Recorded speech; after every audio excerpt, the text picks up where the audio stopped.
Tom Campbell here. If you find something of significant value in our videos, please consider supporting their production through our Patreon account or through a one-time donation. The links are in the description below. Thank you and enjoy the video.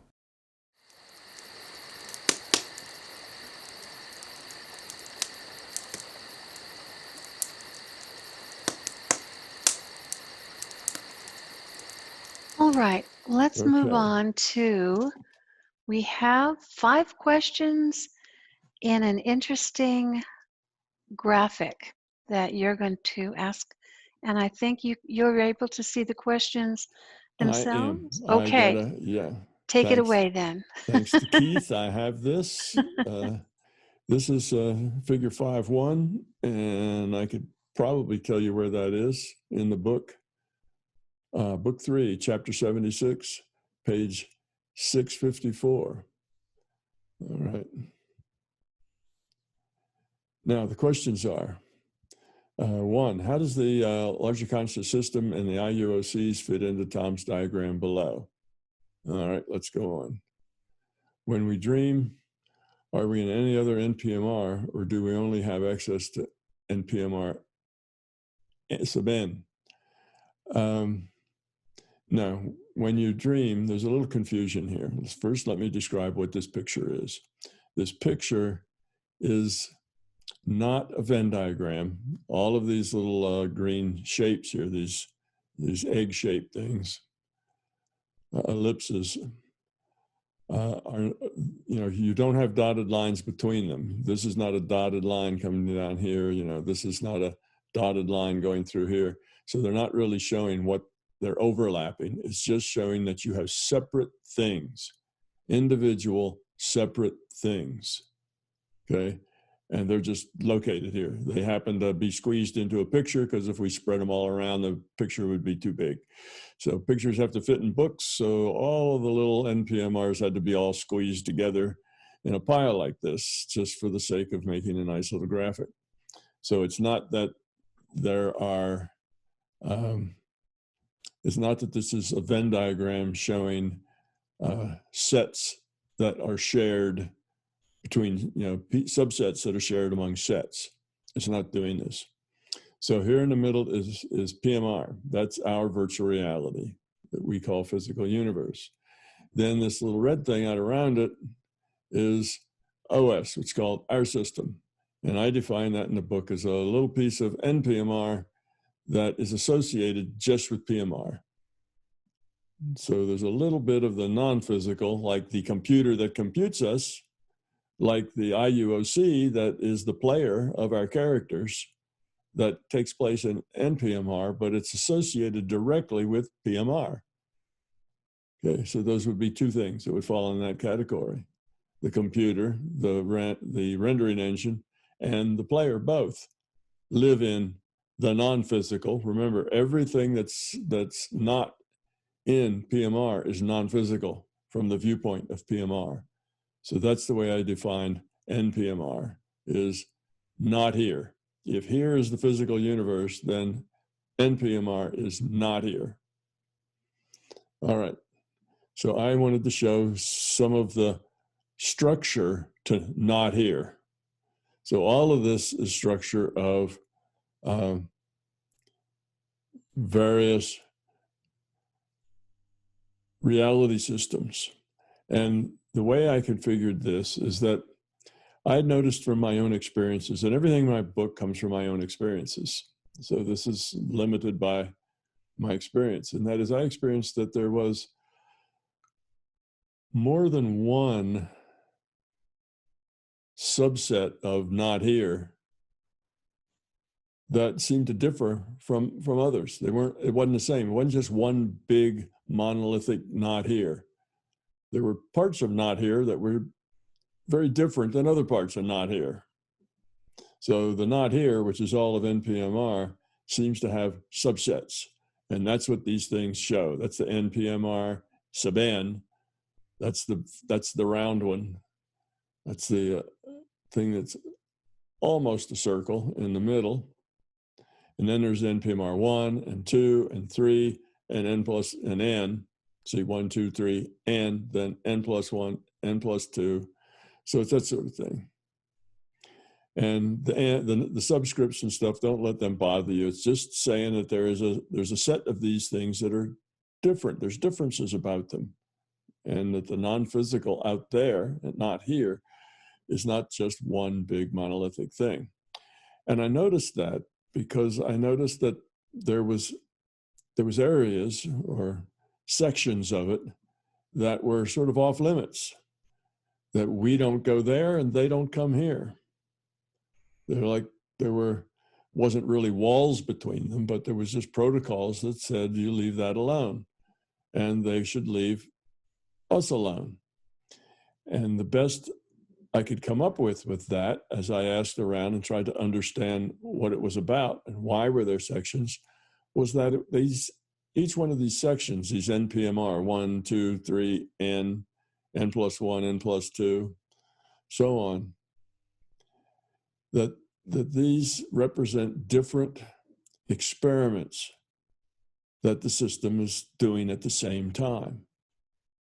Okay, so if you're in a biology lab and you have 6 different petri dishes all growing a different culture of bacteria, you try to keep those separate. If you have, a bunch of different bacteria in each one, you don't want them to cross, you don't want them to cross each other. You don't want to contaminate one with the bacteria and the other. Would mess up your experiment. You have to keep them all separate so that each one will show you what you want to know about that particular experiment and not contaminate with the others.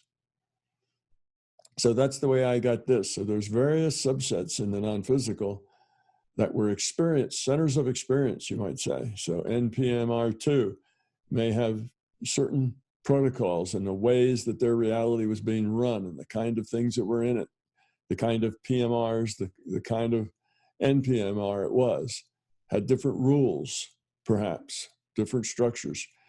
And the system would do that because when you're trying to figure out what is the best way to go forward, that means what's the best way to lower entropy, you may have more than one idea. If you have 5 or 6 ideas and you don't know which one of those might be better, well, you could try them one at a time, but then that takes a long time. If they're all independent ideas, then you just run all 6 of them and see which one works best at the end. So you learn things from them. So in things like this, working in parallel is smart.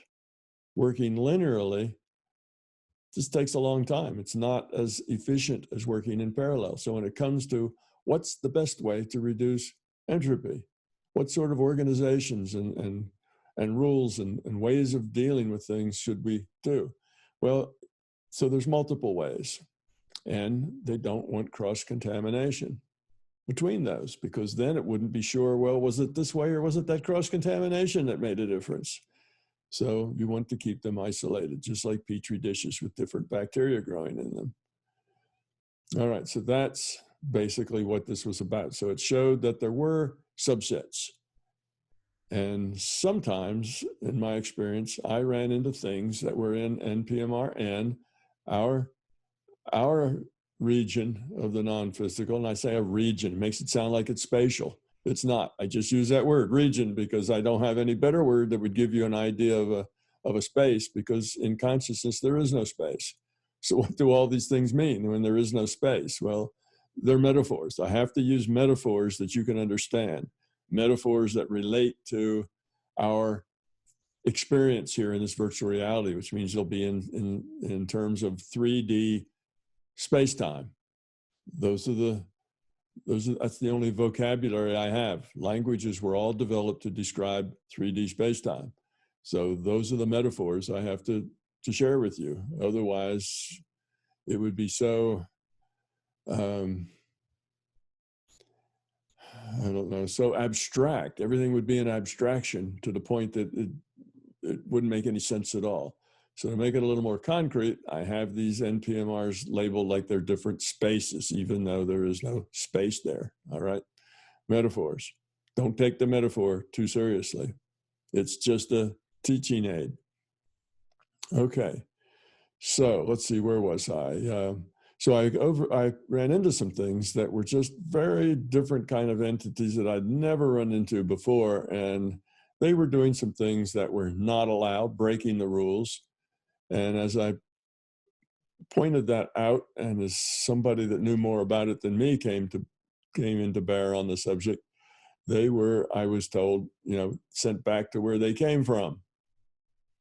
Well, that tells me there's some other place that they came from, and they're not supposed to come here, and we're really not supposed to go there. And as I inquired more about that and got more information and had some experience going to some of those places with permission, just to look around, then I kind of got a little bigger viewpoint of different spaces, different regions here.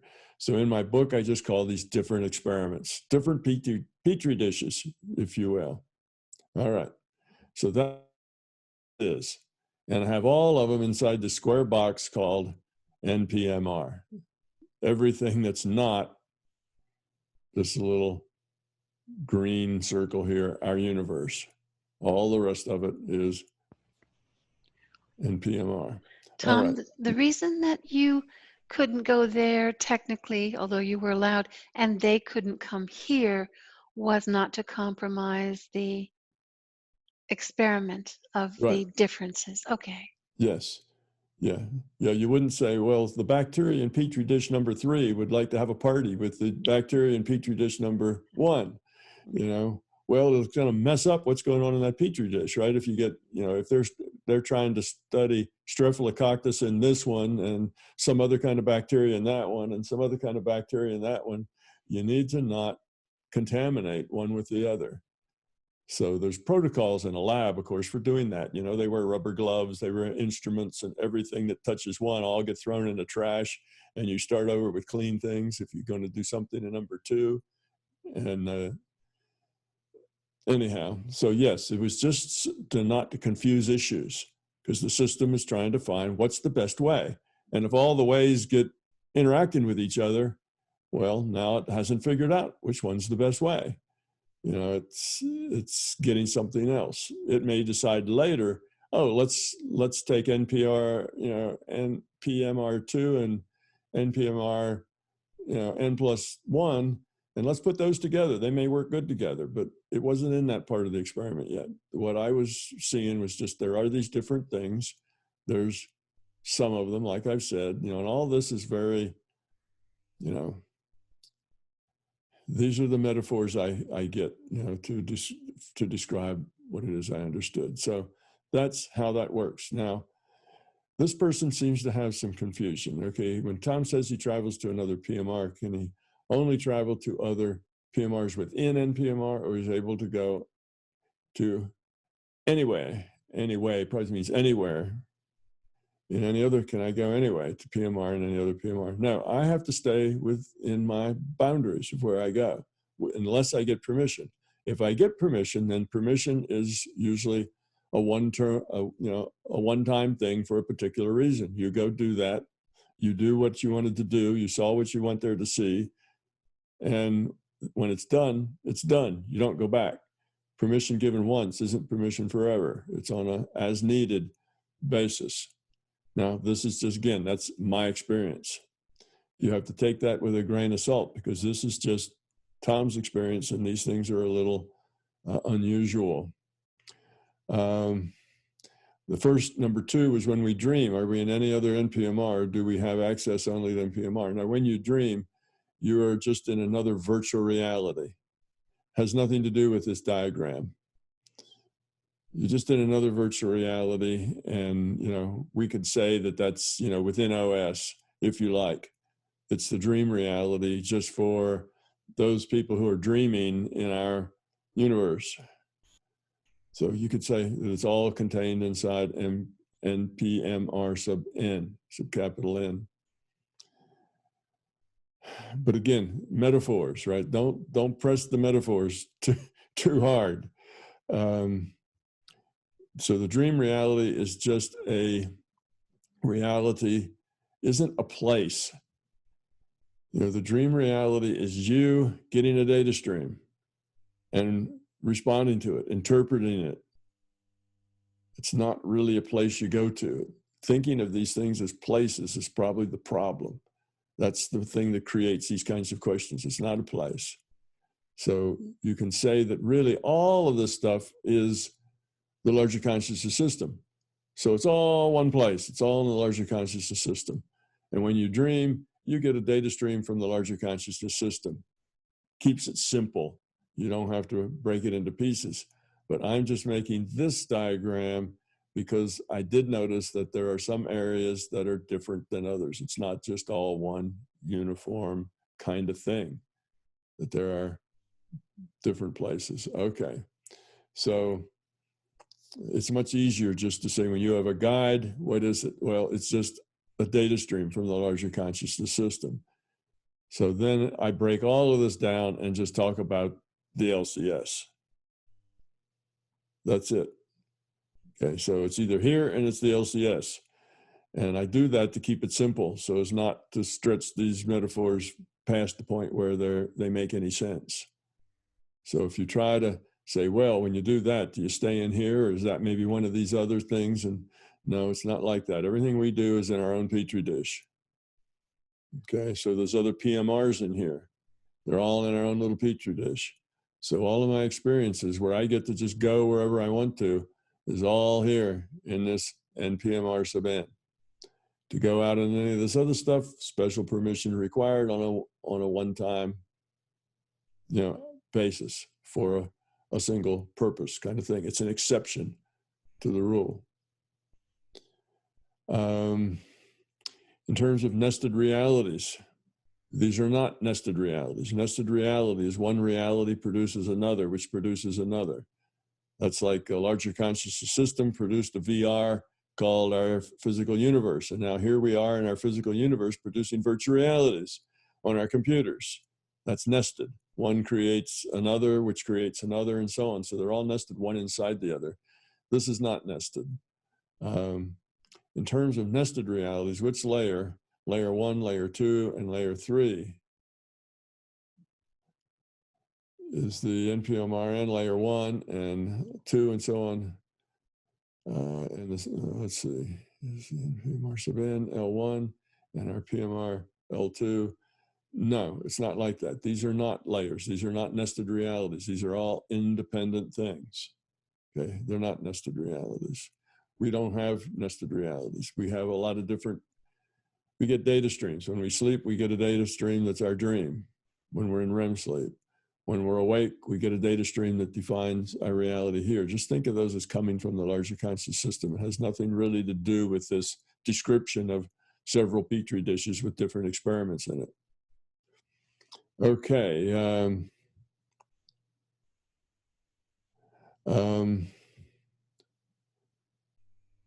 This last one is really drawn over here. And basically what it says is that if this is a Sims game created by some gaming company, okay, like The Sims, let's just take that one, we'll call it The Sims. I don't remember the company that produces that, but anyway, so that's a virtual reality game. And this is inside, this is a Venn diagram now, and that game is inside this, what we call PMR. That's the Earth game. It's the physical universe game. And it says that all questions about the Sims game should be able to be answered in this layer of the VR.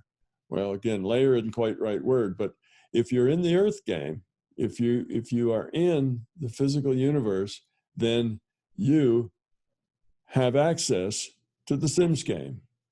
Well, I don't mean you have access, but you theoretically have access. The Sims people may not want to let you see what's in their game, but that's not really the point here, is that you're in the same space where this is created. In that same virtual reality, our physical universe is where this code is, it's where the computer is, it's where the gaming company is, and everything about that game is here in this reality, this physical universe. That's the source of the game. So all questions about this particular game could be answered within this layer called the Earth game. Yes, that just makes sense. So, because we're all in the same reality frame in which this is the creator. All right.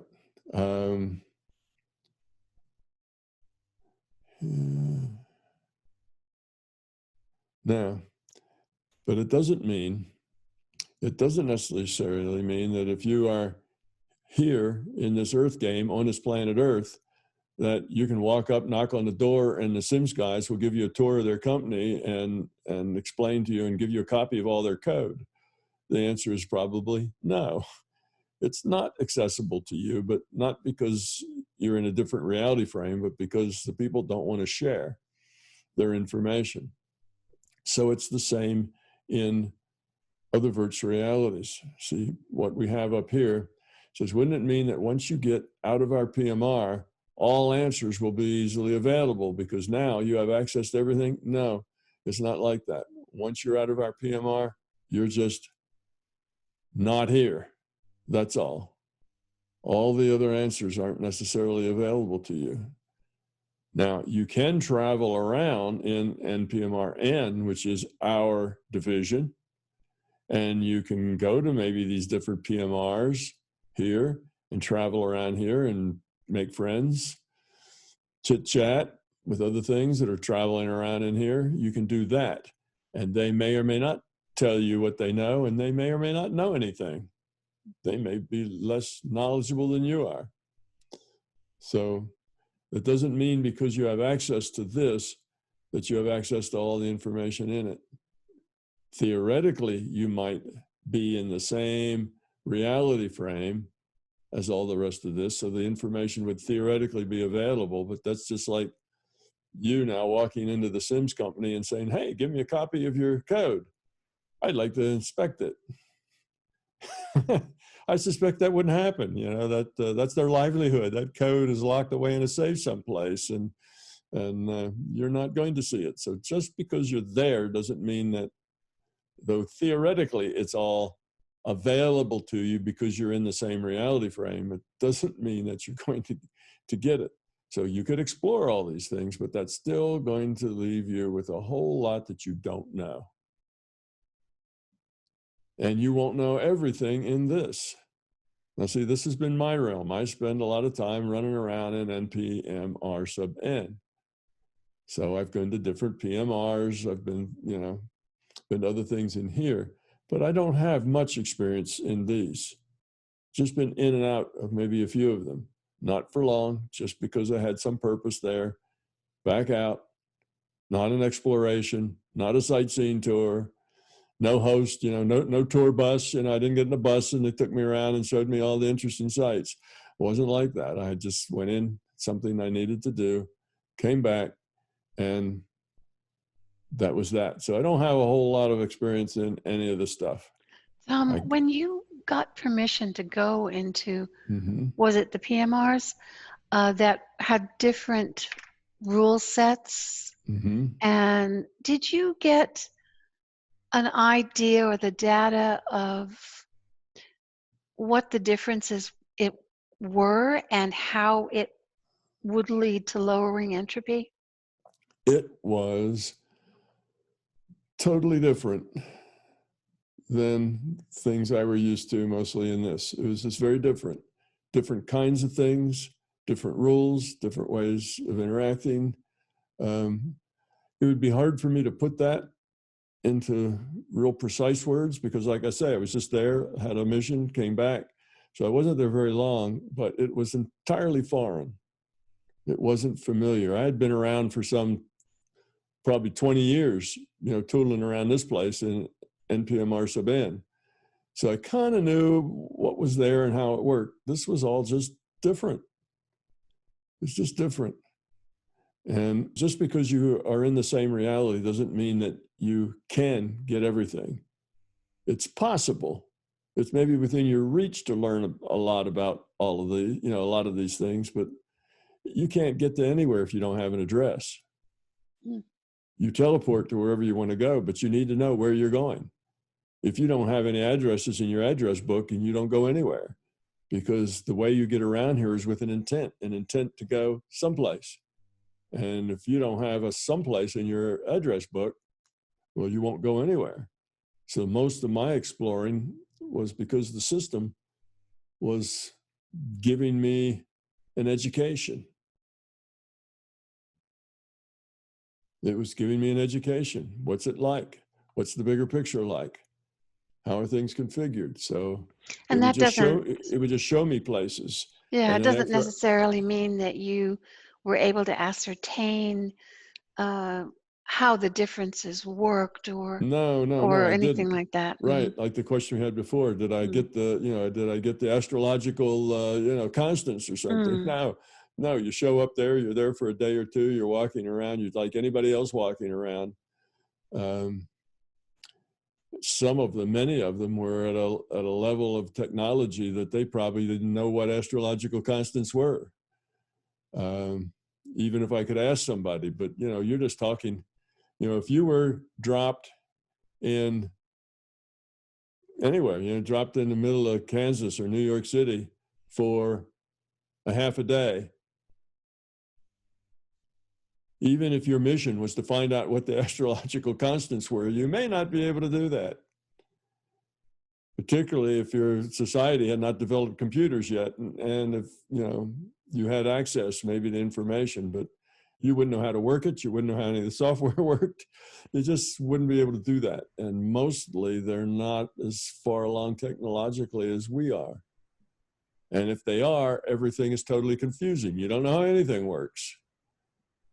If they aren't, at least you can kind of figure out what's going on a little easier, because it's part of maybe something similar to your own history. But so if they're less than you, then you understand a little bit. If it's more than you, you don't understand anything.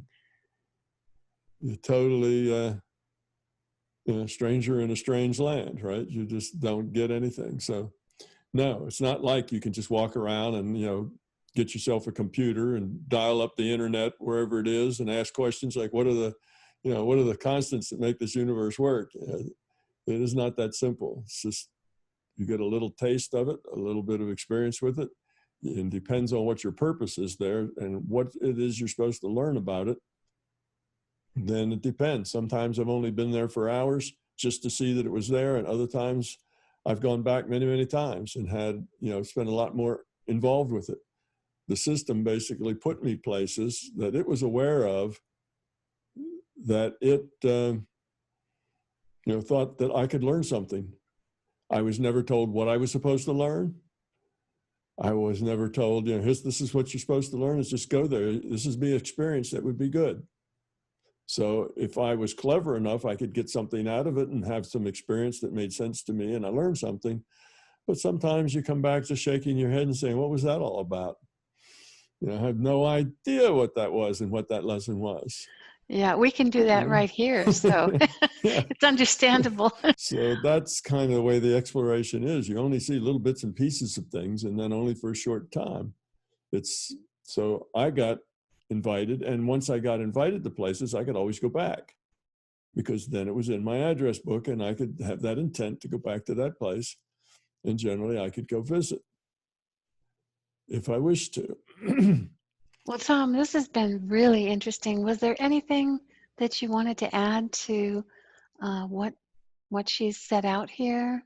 Did you want to conclude? Yeah. So all the answers in her, she says, questions such as, are trees conscious, all have answers, could be available in NP-Mar-Sub-N. Theoretically, they could be, but just like asking a gaming company for their code, doesn't mean anybody's going to tell you, or even that anybody you meet knows. And this is a very big place. After all, this is our whole universe here. All trillion of our suns and everything else is just in this little circle here. This is pretty much seems infinite when you're in it. It's not. The whole system's not infinite. This is not infinite, but it's really, really large. And you get little bits and glimpses of places here and there. And you get told things like, oh yeah, those things don't belong here. They come from some other place, They'll have to leave, and things disappear there. That's up above my pay grade. I don't know what's going on or who's doing what. That's the executive that runs this NP-Mar-Sub-N. That's the big cheese I talk about. You see, now this guy's got his own big cheese, and this guy down here at NP-Mar-Sub-N has his own big cheese. So there's different people that keep the rules straight and try to keep things working and doing what they're supposed to do, and take care of problems, like when they get some trickle from one to the other. You know, it does that. And one of the reasons that I got here in the first place was because at that time, that was early on in my studies, the big cheese of NPMR sub-N really wasn't paying a whole lot of attention. It really wasn't paying a lot of attention to business. That's why we got some stuff in there that shouldn't have been there in the first place, because he was sleeping on his, at the switch. So, that probably wouldn't happen anymore, because the big cheese now is not asleep at the switch, and those things probably wouldn't happen. And somebody in here wouldn't be given the mission to take those things back and deposit them back over in that other thing. The cheese itself would take care of all of that. But this guy was not with it. So the only reason I got to go was because I happened to be at the right place at the right time. So a lot of it just was circumstantial. When you say things were here that shouldn't have been, were some they? entities. Entities were There here were that some shouldn't have entities been. here that shouldn't have been here, and they were interfering with what was going on. It's like you got some of the wrong bacteria in the petri dish, and you needed to get rid of them before they contaminated anything. So it was that kind of a thing. Well, Tom, this has been really interesting.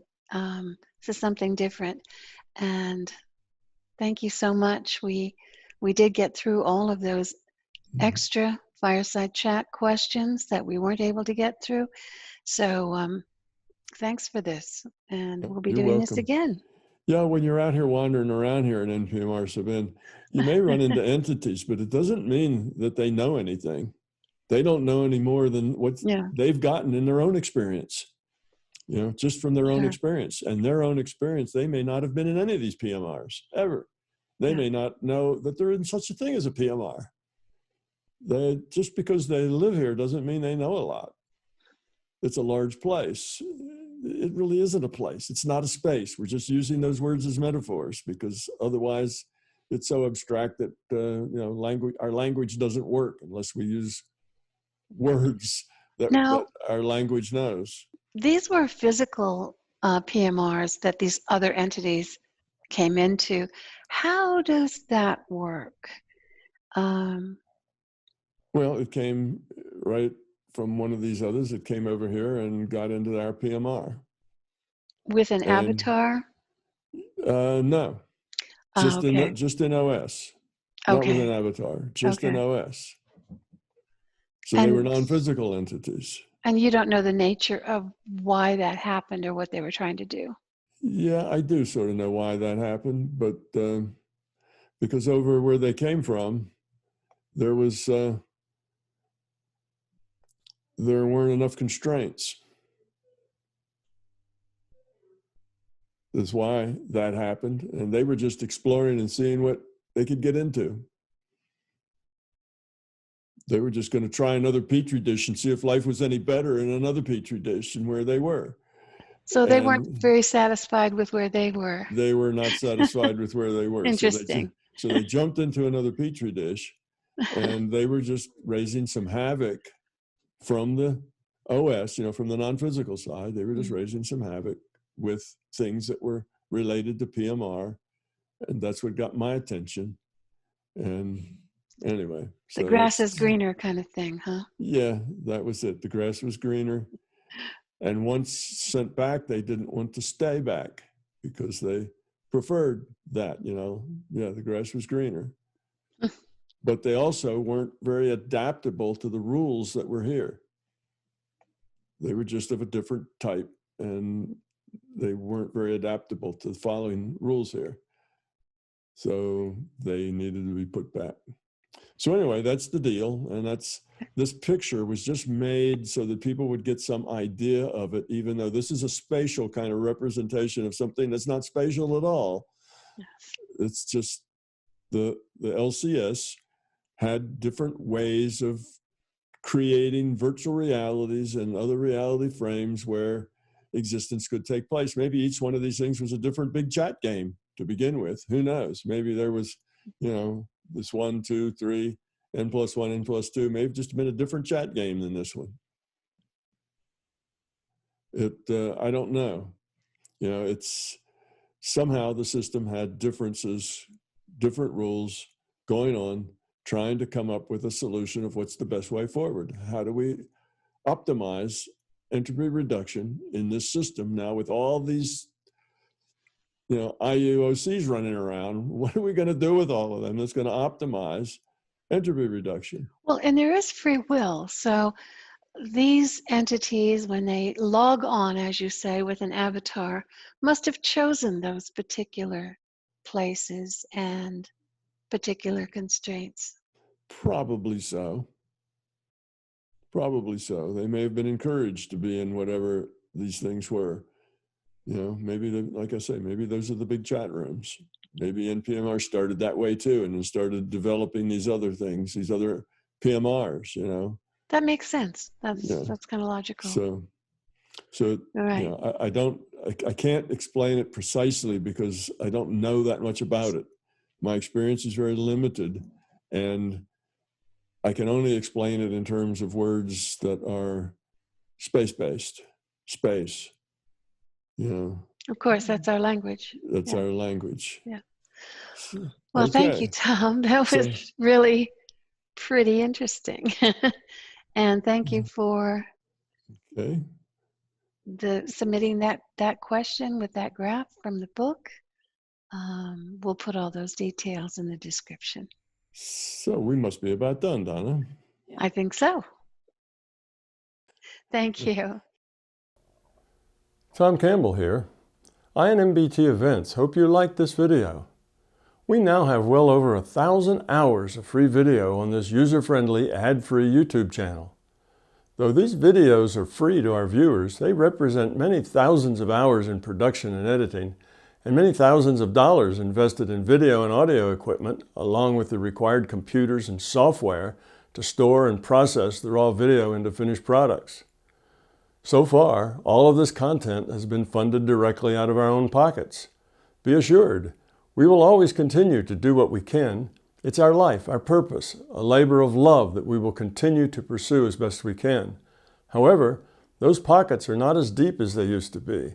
Thus, we are now seeking to augment our resources with support from our viewers. If you find something of significant value in our videos, please consider supporting their production through our Patreon account or through a one-time donation. The links are in the description below. Thank you.